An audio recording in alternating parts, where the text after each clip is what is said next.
Европската комисија денеска и официјално предложи воведување на европски систем за информација и авторизација на патувањето, со кој во иднина македонските граѓани како и државјаните на сите земји што имаат безвизен режим кон Европската унија ќе мора да пополнуваат пријави каде и зошто патуваат во некоја од земите членки на унијата. Онлайн апликацијата ќе чини 5 евра и ќе важи 5 години, а граѓаните од трети земји ќе треба да ја пополнат 36 часа пред планираното патување. Лицата под 18 години не се задолжени со овој систем. Системот исто така ќе важи и за земите членки на ЕУ кои не се дел од Шенген зоната.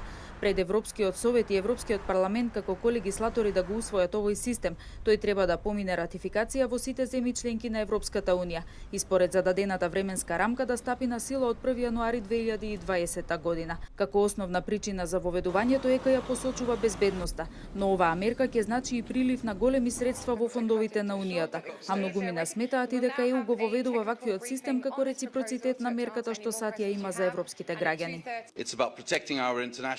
Целта е да ги заштитиме нашите меѓународни надворешни граници и внатрешната безбедност, како и да ги одвоиме ефикасно патниците од земјите со визна либерализација од илегалните мигранти и опасните за безбедноста и јавното здравје.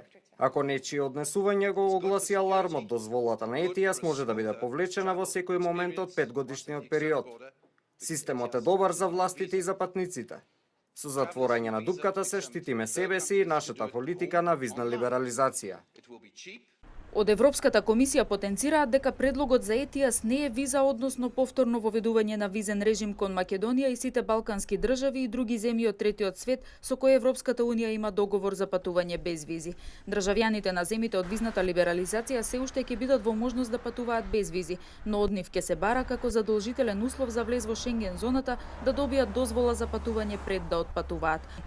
Очекувањата се дека најголемиот број апликанти, над 95%, ќе добијат автоматизирано одобрение во рок од неколку минути од аплицирањето, а таму каде што постои сомнеш, барањето ќе се разгледува до 72 часа, пошто апликантот по електронска пошта ќе биде информиран за добивањето на патна авторизација или оправдана причина за одбивањето.